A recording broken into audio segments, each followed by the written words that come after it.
எந்த ஒரு ஏடிஎம்மையும் பயன்படுத்துங்கள், தங்க நாணயங்களை வெல்லுங்கள். லங்கபே.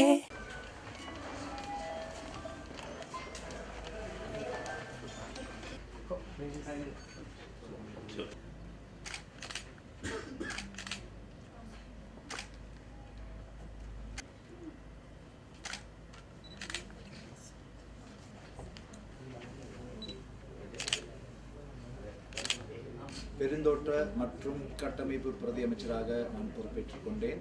உண்மையிலே உங்கள் அனைவருக்கும் தெரியும், இந்த நாட்டு மக்கள் ஒரு மாற்றத்திற்காக மிகப்பெரிய ஒரு மக்கள் ஆணையை இந்த அரசாங்கத்திற்கு தந்திருக்கிறார்கள். வளமான நாடு, அழகான வாழ்க்கை, இதை நோக்கி செல்வதற்காக எனக்கு கிடைத்திருக்கின்ற இந்த அமைச்சு பொறுப்பானது முழு நாட்டு மக்களுக்கும் சேவை செய்யக்கூடிய ஒரு சந்தர்ப்பம் கிடைத்திருக்கிறது.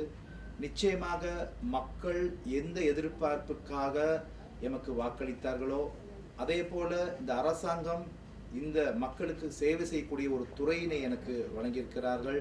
நான் சிறப்பாக, அதாவது என்னால் முடியுமான அளவு நேர்மையாக எவ்வளவு மக்களுக்கு சேவை செய்ய முடியுமோ அந்த அளவுக்கு சேவை செய்வதற்கு நான் எதிர்பார்த்திருக்கிறேன். இந்த நாட்டிலே மலையக மக்கள் இலங்கைக்கு வந்து 200 வருடங்கள் பல்வேறுபட்ட துன்பங்களுக்கும் துயரங்களுக்கும் இன்று முகங்கொடுத்திருக்கின்றார்கள். அந்த மக்களுடைய துன்பங்களையும் துயரங்களையும் துடைப்பதற்காக வலிகளையும் வேதனையும் சுமந்து கொண்டு தான் நான் பாராளுமன்றத்திற்கு வருகை தந்திருக்கிறேன். அது மட்டுமல்லாமல் இந்த அமைச்சு பொறுப்பையும் நான் எடுத்திருக்கிறேன். இந்த மலைய மக்களுடைய பிரச்சனை எனக்கு நன்கு அறிவேன். ஏனென்றால் நானும் ஒரு தோட்ட தொழிலாளியின் பிள்ளை. தோட்டத்தில் பிறந்து இன்றைக்கு இந்த நாட்டில் ஒரு பிரதி அமைச்சராக நான் பொறுப்பேற்றிருக்கின்றேன்.